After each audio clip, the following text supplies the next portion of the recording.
Hello and welcome to another episode of the Empowering Leaders podcast.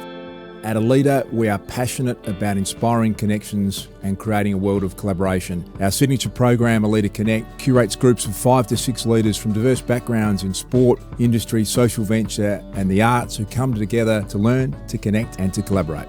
It's been amazing. Here you are on this Zoom call, feeling within the first session like you intimately know these people and care for them. And then all of a sudden realizing that even though you're in totally different industries, we're all going through the same thing, or we've been through it and we can help each other, or there's just this hurdle that you can't see past. And then you share it with the group and there's 5 answers in 40 minutes and you think, I have not slept for 2 weeks thinking about that.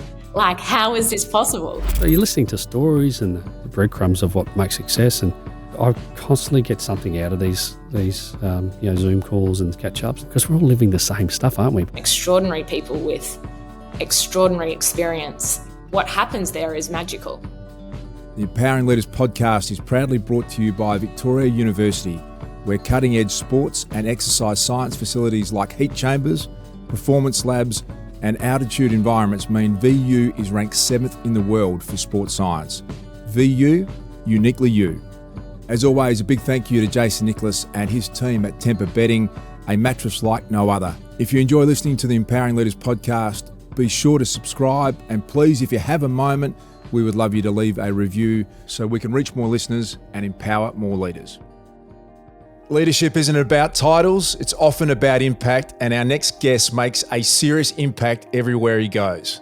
Today on Empowering Leaders, we're joined by a man whose journey through the game of American football, NFL, reads like a masterclass in resilience, transformation, and purpose-driven leadership. Aubrey Pleasant grew up in Flint, Michigan, a place known for its toughness and grit, and he's carried that same ethos into every chapter of his remarkable coaching career. From a standout safety at Wisconsin to a behavioural specialist and high school teacher, and now one of the most respected minds in the NFL, Aubrey has built a powerful reputation. Whether mentoring young players in Detroit, helping to guide the LA Rams into the playoffs, or stepping up as acting head coach, Aubrey's leadership has always been a standout. It's about deep connection and a strong sense of belief. As Rams head coach Sean McVay once said, Aubrey Pleasant is one of the most intelligent and emotionally aware coaches I've ever worked with. He doesn't just coach players, he elevates people. So whether you're a coach, a CEO, or someone searching for a bit more meaning in your work, I'm confident this conversation is going to leave you inspired. Aubrey Pleasant, it's great to meet you. Thanks for joining me today. Wow. Thank you, Luke. I am humbled by that introduction. I'm almost speechless. But thank you for those unbelievably kind words, sir.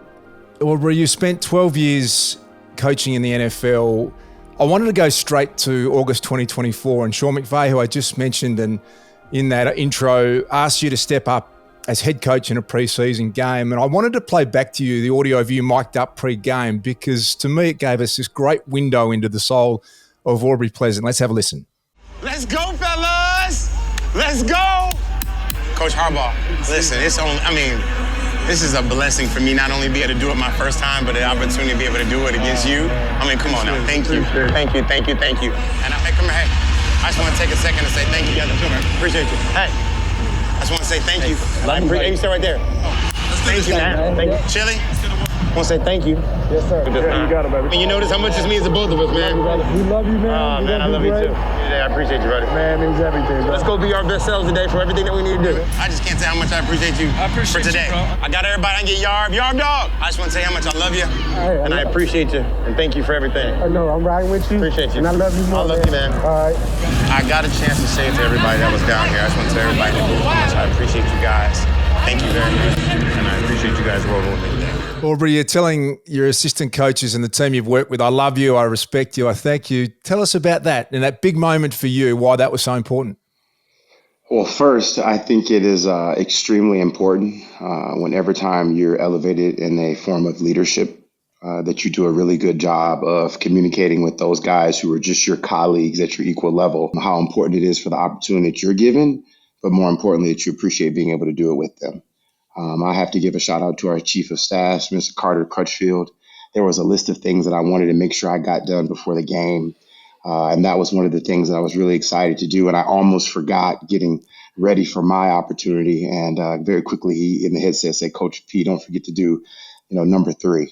And I just thought it was a chance just to be intimate before battle, to say the least, and to let those guys know how much I appreciated that. At the end of the day, even though I was getting the opportunity, it's still about us as a team being able to go out there and execute. And just because Sean gave me an opportunity, I wanted to make sure I communicated just the same way our leader does. And I have to play the post-game speech as well, Aubrey, because it went viral and it makes me smile just to see the connection that you have with your players. Let's have a listen. One more time, everybody give it up for ourselves.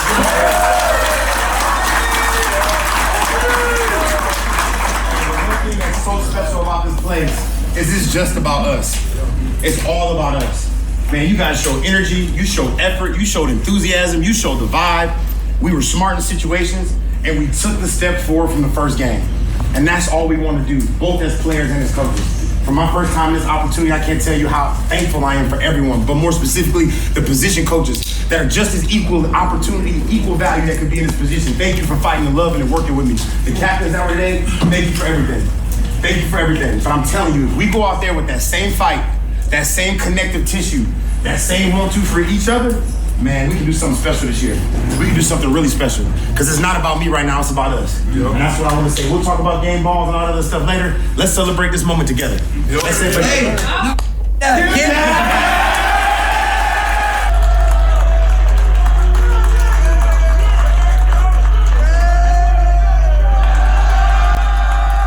Sean McVay hands you the game ball, and it just makes me smile. Aubrey, can you tell us a bit about that experience? I want to get out in the field. I want to play for Aubrey Pleasant. Get me out there. Oh, Luke. So first, at the end of each game, especially after a victory, Coach McVay does a good job of being able to address the team, but also be able to give some game balls early to really highlight the guys that he thought stood out. And I thought it was important, especially at a time when it was highlighting a person like myself, to really, again, just kind of disarm and say, hey, it's really about the team. It's really about us. And it's so much about us that we'll evaluate this thing later and we'll come back with the game ball. And you see in the midst of me trying to delay that, Coach Sean McVay was able to kind of reiterate that he thought the game ball should go to me, which I was very, very thankful for. But before that, the things that I try to do is you hear me talk about the work ethic. You hear me talk about the enthusiasm, the energy, the vibe, being situationally aware. Those are some of the staples that are in our organization that Coach McVay as a leader really owns in on. And I think the thing that was important is those are some of the things that we didn't necessarily do well in the game prior. So I thought it was important to congratulate those guys on really moving forward for some of the staples that are in our org, but then also being able to just highlight the team effort at that time. You can't fake connection, Aubrey, and you can just see the joy of those people that you work with every day. They were incredibly happy for you. And I know you were very quick to make it about the team and your colleagues and the great support you got, but you must feel proud when you look back and you just see the deep relationships you've clearly formed. Very deep relationships. Relationships and friendship is essential to the soul. Okay.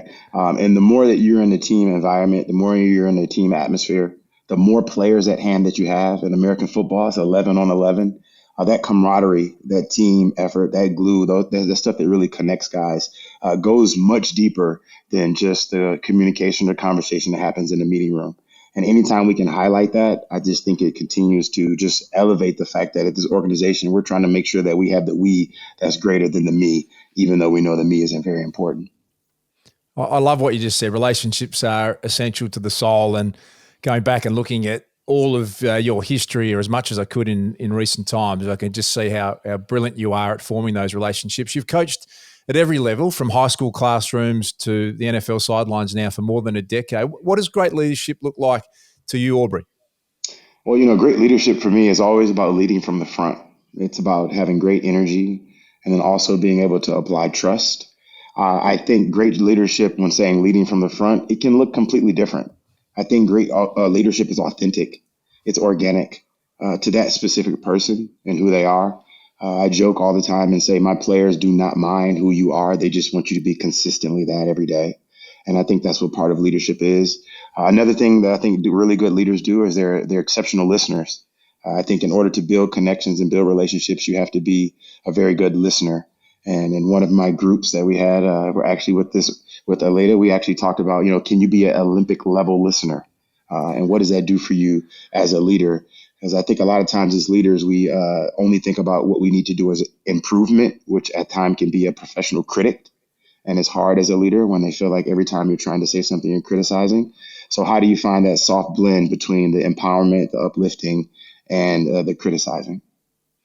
Olympic level listener, it's a great term. And as you said, that consistency every day, I love how you're pointing out, being yourself, being authentic is the key. And you often see people trying to be Aubrey Pleasant is a hard thing to do because there's only one Aubrey, and if you're trying to replicate someone else, it's a hard way to go about it, and it probably doesn't work. I can see this incredible emotional intelligence in you and connection, you being you, but how do you balance that, the hard business of sport, the discipline, it can be a brutal and ruthless business, but still have that empathy at the same time?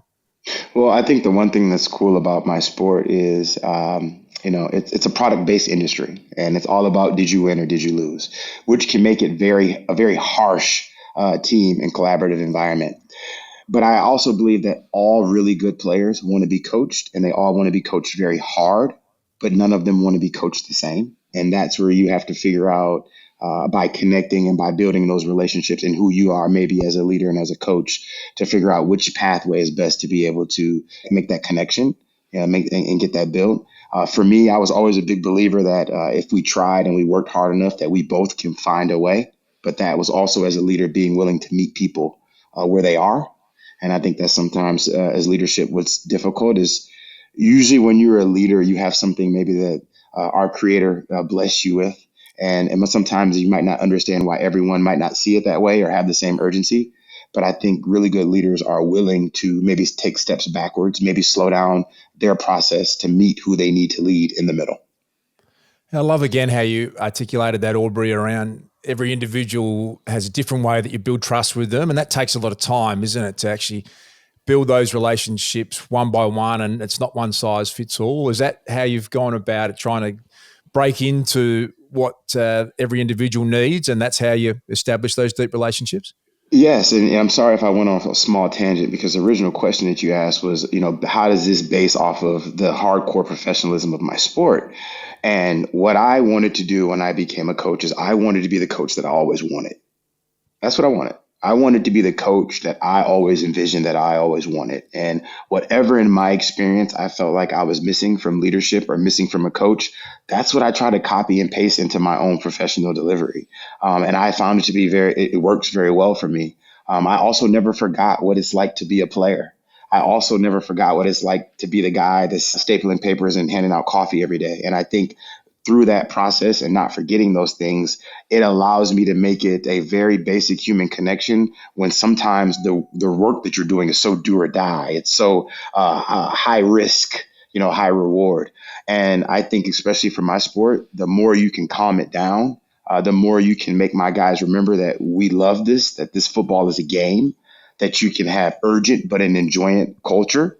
I think that provides a little bit of light because in professional American football, it can be very, very harsh as far as result-based, result-driven. And I think the way we do it here with the Rams and the way Coach Sean has allowed myself, but also the other coaches to be able to lead is to make it an enjoyable environment. He always talks about, hey, how can we be more transformational and less transactional?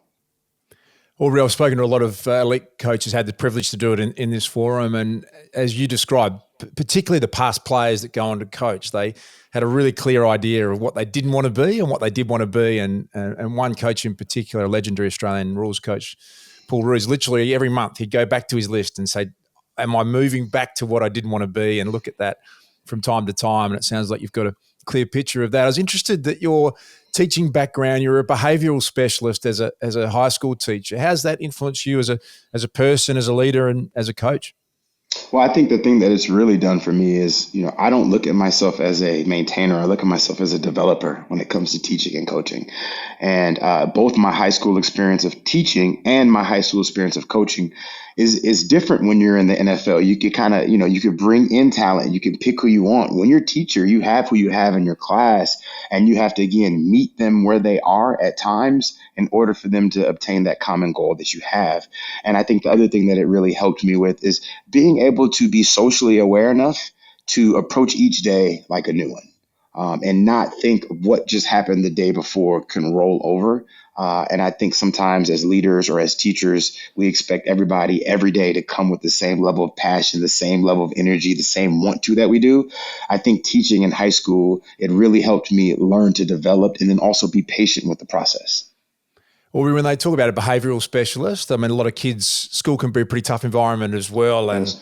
we're probably seeing in 2025, all around the world, kids having more issues with anxiety and challenges of even getting into the classroom and finding their way. Was that sort of dealing with kids that were having trouble? Does that sort of unlock something in Yeah, you as well? so more specifically, the school that I was working at was the alternative high school to the alternative high school. It was mod adult high school. It was helping adult age learners obtain their GED, which is a non-high school graduate, post high school grade opportunity to be able to get a degree or certificate to be able to move forward in your career or your life professionally. So I was helping essentially people that were my age learn some basic high school education. And what was cool for me at that time was learning the power of empathy. When you are the same age of the people that you're trying to teach at a very crucial point in their life, and maybe at a time when they had already given up on academics, you find a unique way to get the job done. And that's what I liked about that class, because in that class, I was specifically working with kids that they had denoted as had cognitive disorders. And really, they didn't. They were just so behind academically that it was impossible for them to be able to catch up. 19, 20, 21-year-old kids, some of them who had elementary, if not lower, reading level. So when you get to that point, it's how do you get it done? It's not about, your process, you get it done, but how did you get it done? Did you get it done? And did you impact the kids on the way? And one of the best experiences I've had as a leader was having to inform that room that I had to leave to go to University of Michigan to pursue my coaching career. That was a very, very, very tough conversation. And it was tough because we all connected. And I essentially felt that I helped a group of kids or young adults who might have given up to find another sense of light. What an amazing contribution as part of your history. We've been really privileged to have you as part of our Aleda Connect community, and you've collaborated with a unique group of coaches in your forums. For those who don't understand, Aleda is about bringing together these diverse thinkers around the globe, and sometimes it might be a conductor of an orchestra with an Aubrey Pleasant or an elite sporting group as your group is. And I will mention Kenny Atkinson's in your group. It was recently with the Cleveland Cavaliers named the NBA Coach of the Year, had a remarkable season. Tim Hamill, the Australian water polo coach. Jacob Chance is doing great things in his world of Melbourne United basketball. And one of our great Indigenous Australians, Xavier Clark, who's carving a fantastic path, an elite player and a great coach as well. Can you tell us about the Aleda Connect experience, Aubrey? Yeah, the experience was unbelievable. Anytime that you can meet with other leaders that are trying to motivate, empower, and help win, that are in different sport landscapes than yourself, it always allows you to grow. The appreciation for a guy like Tim, who has to wait every 4 years for the Olympics to get it done. The appreciation for a guy like X, who deals with the Australian ball a little bit different with the rules, the regulations, the contracts, money guaranteed, not guaranteed, just those things, those trials that could kind of possibly come up and how those things affect you. Or a guy like Jacob, who's actually working professional, but then also hopping into the Olympics, and how that can be a little bit of a tussle. And then ultimately, you talked about Mr. Atkinson. At the end of the day, what we all try to do is we try to come with our best foot forward in these meetings.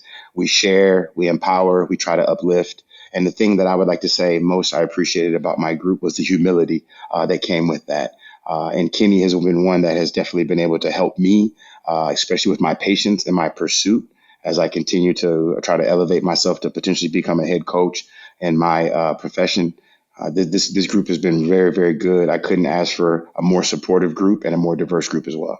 Yeah, fantastic to hear that collaboration, and a great credit to you in your busy world, and it's a full on schedule to take the time out to develop. It's a great credit to you. You've had to walk into so many locker rooms and look at your history, and one stint at the Rams and then several stints around the NFL. How do you make an impact straight away, Aubrey, when you walk in? You want to build that trust. What's your go-to there to build that presence and trust when you walk into a new organization? Break the ice. It's okay to establish the elephant in the room. Our guys understand the pressure that comes on being successful. I think a lot of leaders ignore what is real instead of embracing that. And I think when you embrace it, it allows a more natural, comfortable environment. And I think we all learn and do better when we are connected and we are comfortable. So no matter if it's we starting in a position meeting and we're starting with a mindful minute, where we all be quiet, meditate for a quick second, get our mind started, or whether we start the meeting with asking a couple questions for guys to get to know each other a little bit better. There are small exercises that I do to make sure that we cut the minutia that is fresh, that you enjoy coming to work, that you feel like when you leave the meeting room, you learn. I feel like anytime that you can do that, you grab the group a little differently. And my approach has always been the same. It's never changed, from working with little kids, high school kids, to collegiate kids, to professional players. I do think that is a little bit of a talent for myself that comes with confidence, maybe from my upbringing and seeing people coach for a very, very long time. But I would say when you establish a unique approach that fits for you, then when you get in those environments, you become more of are you a thermostat or are you a thermometer? Are you kind of setting it or are you changing? And I think I've been able to set the tempo, set the tone, and try to invite and bring people along with me on the journey. Can I delve a little bit deeper into that? I'm fascinated. It sounds like a real strength of yours to be able to walk in and, as you said, break the ice and establish connection. For a lot of people, that's a really hard thing to do, and it either takes a long, long time. Sounds like you've got some things that work for you, said like a mindful minute or trying to build that ice-breaking scenario. What other some other ways you might be able to share that works for you? Well, I think the thing that's important about the mindful minute, or, when we do a process of question asking that we kind of do, I think timing is crucial. The mindful minute is not as powerful as if you're doing it in the off season when you started the meeting and the meeting doesn't matter as much as it is when you started on a Friday before a game day and you're supposed to be doing something else important. The timing of such. Athletes feel timing. They understand timing. It's nothing better for the timing when I start the questions about what's going on. If you do it in a day where it doesn't matter, as opposed to a day in the middle of your install where you feel the room leaving, where you feel that you're talking, but you're talking to statues or cardboards, then that's when you change it. That's when you break it. And to me, it's up to you as a leader to be able to feel the tone of the room. I think a lot of times as leaders, we always talk about what we know. And at the end of the day, it's like the people that are leaving the room, it's what do they know? And it's making sure that they're connected. And that doesn't always just mean the friendship or the social side. That also means the mental and the aptitude of being involved in the processing of information. You said earlier, walking into a room, building connections, that doesn't always come easy for people. You're very correct. But as coaches, we always criticize and critique our players. I think as leaders, we need to do a better job coaching and criticizing ourselves. If you're a basketball coach and you ask a kid to shoot 100 layups with his left hand and 50 with his right hand because he's left-handed, then how are you really being the best leader you possibly can be if you're not changing, if you're not getting better? And no matter what you believe, no matter what you say, you can't lie to the players. They know. So it's embracing the change. It's embracing the growth. Is how can I be better? It's asking for feedback. At the end of every season, I ask my players for feedback, even if it's something large or it's something that's small. And I try to listen to that. And I think those things allow me to be better that next time when I walk into that room because I've already been self-evaluating.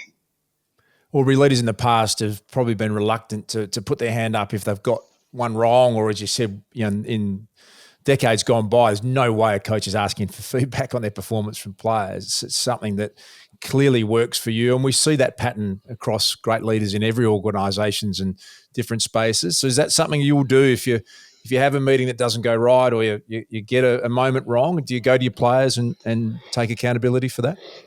Well, this is a really cool part because this is what I believe that can really work to be successful, but I think everyone has to adapt it to their personality. Let's say you're not overly outgoing and you don't really want to be outward like that. You don't make that connection.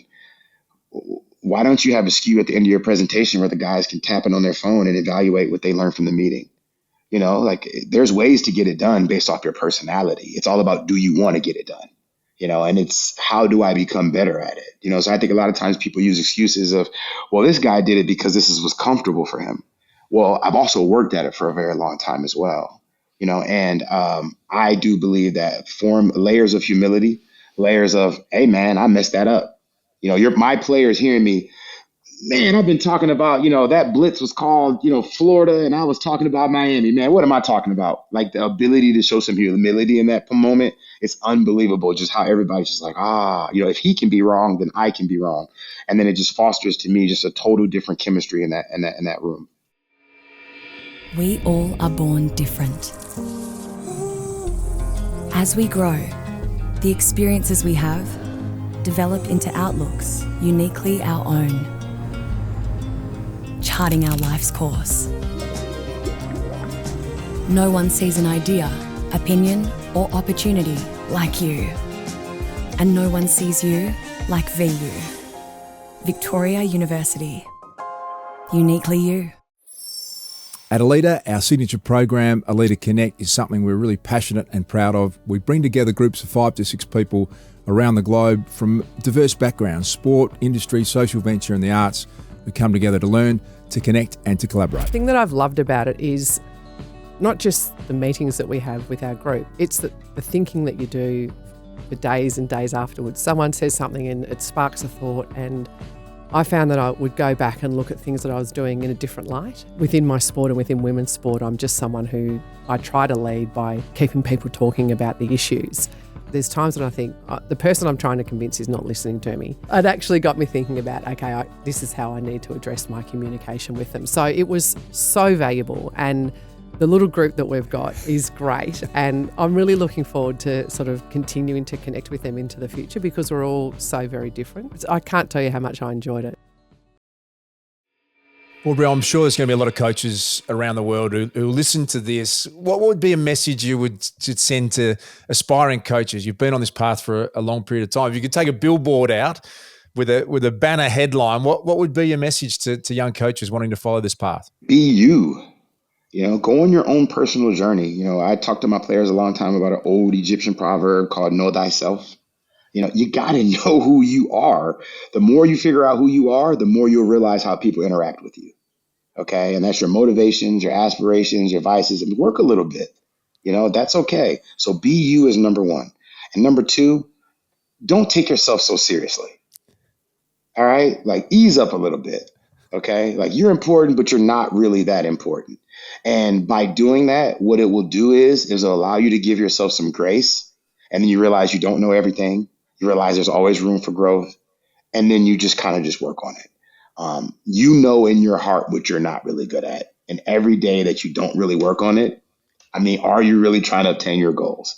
And that's okay. That's what I'm saying is a very realistic point. That's harsh. Some people, that's a pill that's hard for some people to swallow. But you ask my success, what has worked for me and how I've gotten to this point.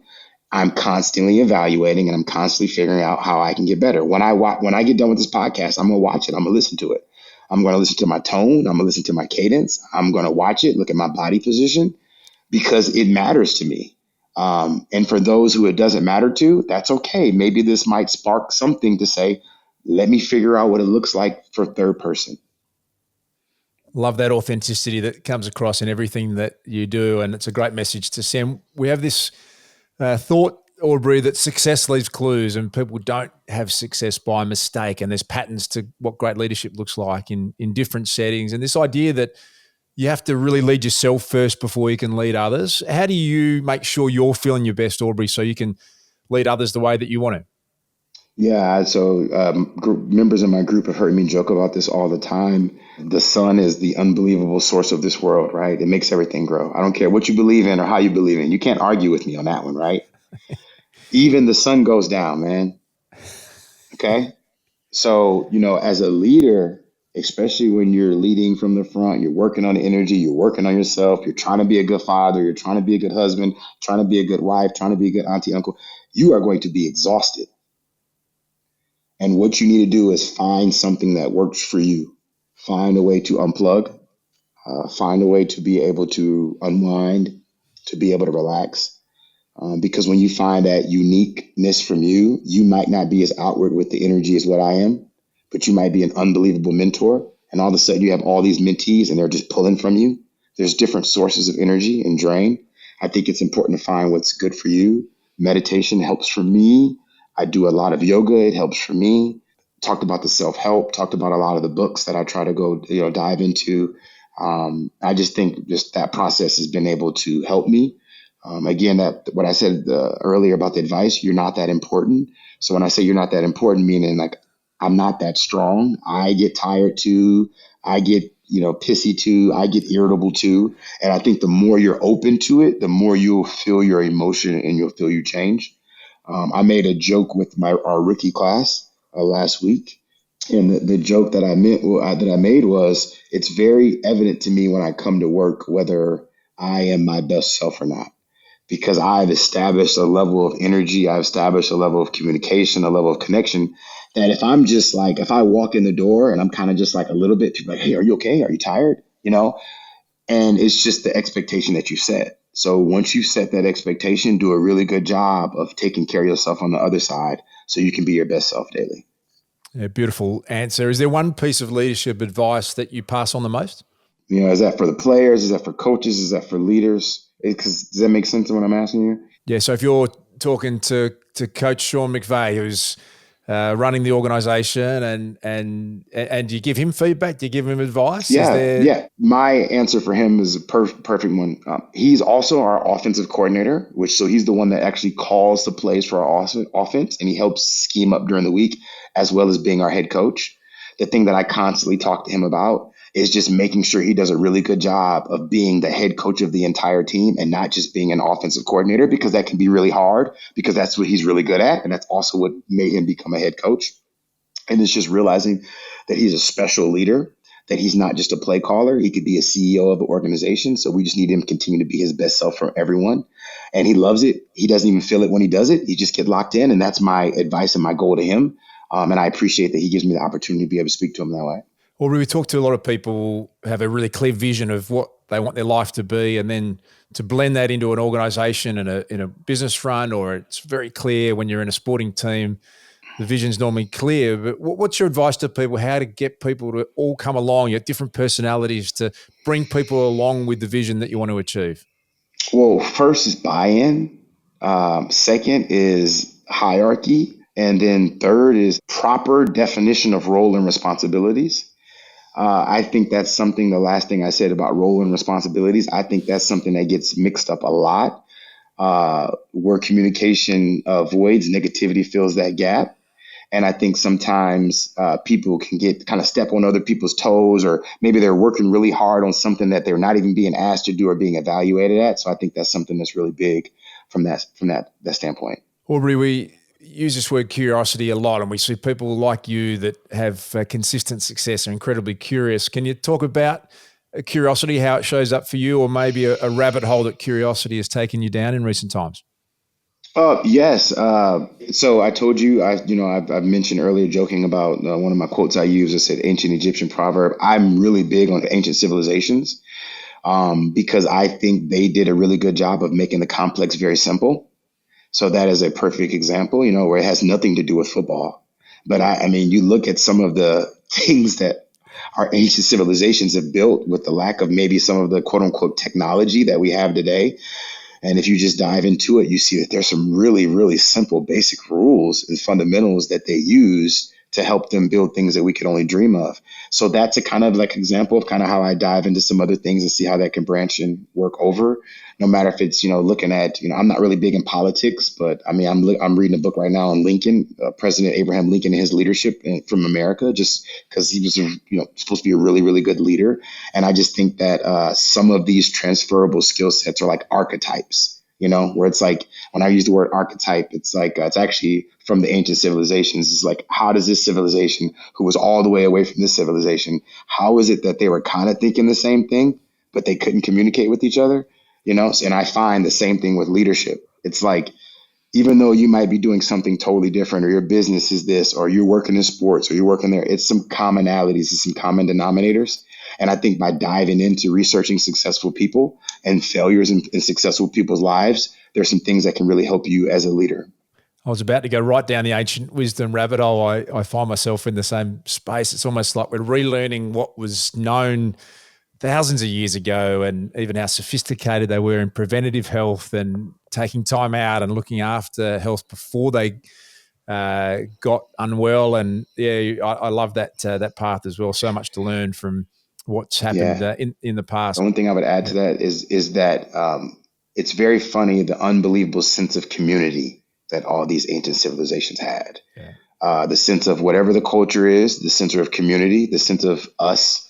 And I think that's what we do as leaders, right? I mean, that's what we're trying to figure out. So I just wanted to add that little tidbit to what you just said, because I completely agree with you. Yeah, it's a great point, Aubrey, isn't it? We go here in Australia and you head across to a lot of the beautiful Asian cultures, and just still how sophisticated they are with community and their family connection. And I always feel it's a life lesson often traveling to those places. We're not so good at it here where I live in Australia, but they have got and maintain that, as you said, that beautiful sense of community, which is a nice point to discuss. We love this quote that the cost of leadership is time, and someone like you, Aubrey, is juggling family, juggling work, and trying to find time to still excel and succeed, but with balance. Can you describe how you manage that? Well, time is one of the rare things in the world that we never get back, right? You know, to me, when I hear that, the first thing I think about is being present, because there's different with spending 3 minutes with a person, looking at them directly in their eye and talking to them in their soul, and spending 15 minutes and being looking around them. So yes, it could be time, but is that time spent transferring information, listening, connecting, building? I've had conversations with people and connected with them in 3 minutes, and I've had conversations with people and I couldn't connect in 30 minutes. And I think it's about being present, is giving them your attention. And I think when you give a person your attention, you give them a piece of yourself, and they feel that no matter who they are. And if they're not ready for that conversation, they'll even back up just a little bit. And that's okay. But that's where, when you say time, to me, it's really about like being present and then giving that time. And I spend times for myself, right? I'm talking about this stuff. Oh, Aubrey, you're a great leader, or whatever. But there's been times where I'm having a conversation and I realize I'm not being very present. And I stop, I apologize, and I say, excuse me, I'm so sorry. I don't want to act like I do. Can you please tell me your name again? Hey, I'm so sorry. Hey, I did not hear that. I got caught in my thought. And that all wraps back into, don't take yourself so serious. It's okay. You're a naturally brilliant communicator, and I loved playing that audio at the start because it felt like you got to know you within 30 seconds on a big day, to take that time out to tell your colleagues how much you love them in sport. I just think it's an amazing way that you are. Have you got a bit of a mantra as to how you communicate and how that works for you? Clear, honest, open. Communication is both verbal and nonverbal. So I think some of us do a really good job of communicating, but our body's language tells the opposite. It's like, can I come on in? Yeah, come on in. You know. So for me, it's understanding body language, and with the communication, and realizing that the nonverbal has a lot to do with it. And again, I talk about a lot, trying to meet people where they are, understanding that something might be a little bit natural, might be more of my strength for myself. But the more I disarm that, the more a person feels comfortable. I think a lot of times we hone in our strengths, and which makes people uncomfortable. Yeah, beautifully said. Aubrey, who's been the greatest leader in your life? Well, I think so. My father, okay, which I would have to say personally. Professionally, I do believe I've read about a lot of ones, but being around, I do believe Coach McVay is one of the best leaders in this world. And it's because a lot of things that we've already talked about. I do believe he is one very special leader. And I do think that he could step into business and impact the same way that he's been able to impact on the football field, American football field, I want to like to say. Aubrey, I love when someone pauses and then they go to a parent, a father or a mother. And I was thinking of this the other day, just how often that has happened. I've had a couple of hundred of these conversations, and that pattern is a really strong one. And I think it just makes me think even more just how powerful parenting is. And I'm saying the obvious clearly, but when you have had that at home, it often leads to this great life, doesn't it? And I'm, to mention your dad and someone in your life now, Sean, I love asking that question. Thanks for sharing that. We're a bit obsessed with collaboration. Final question to you. In the world of a leader, and we see when you get Aubrey Pleasant with someone on the other side of the world, great things happen, and it inspires this great sense of leadership and community around the world. It feels like the world needs greater leadership shared in the way it is. Has there been in one of your passions? It could be coaching, or someone you've looked at and thought, I'd love to collaborate with that person. Could be in any one of the areas that you love. Bunch of people, but specifically in basketball, professional basketball, NBA basketball. It's a gentleman by the name of Greg Popovich. He was a longtime coach of the San Antonio Spurs, and also Phil Jackson, longtime head coach of the Los Angeles Lakers and the Chicago Bulls. The reason specifically those two guys is because they lead with their soul.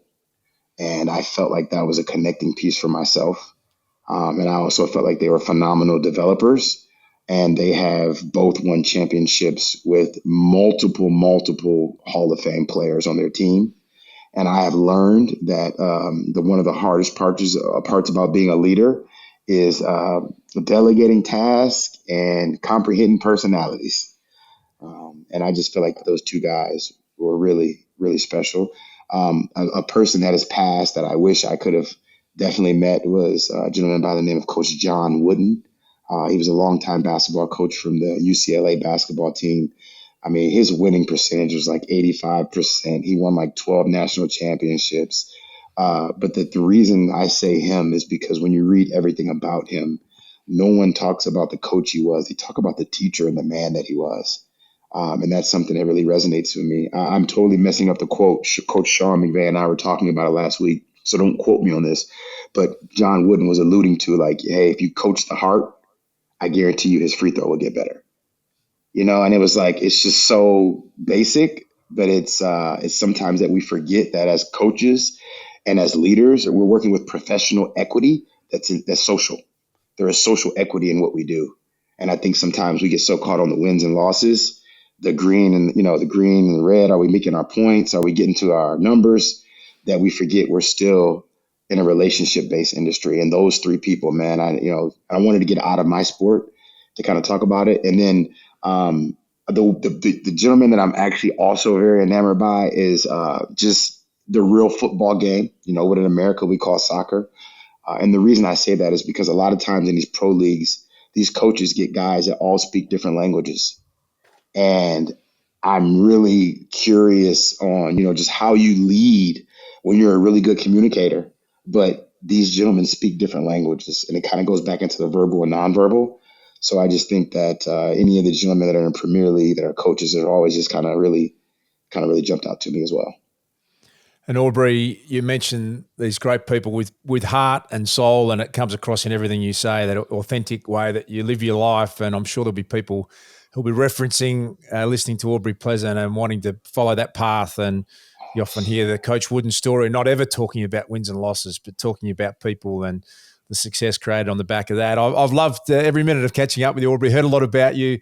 Really privileged to see what you're doing in our Aleda community, and what you're doing in your own world with the Rams is a great story. Thanks so much for joining me today. I really appreciate it. No, I really appreciate it. Again, I want to give a shout out to my guys in my group, Jacob, X, Tim, and Kenny, man. I really, really appreciate everyone. I appreciate the humility. The thing that I love most about this group and about this program is, it's really hard to talk to people who are leading like you are in a different landscape. And it's really cool to hear some of the trials and tribulations that maybe other people go through, that other guys deal with, other coaches, and it really helps you become a better leader innately. And I think the privacy of these groups allow people to open up on their own time because everybody is different in how and when they like to share. So shout out to this community, shout out to this group. Appreciate you guys for even giving me this platform and this opportunity. And just everybody, man, lead for God's sakes. Gandhi, be the change you want to see in this world. You want to change it, go do it yourself, man. What a great note to finish on. Inspiring words every time we've heard you speak today. Thanks, Aubrey. It's been a great pleasure. Thank you, Luke. Very much appreciate it. Take care.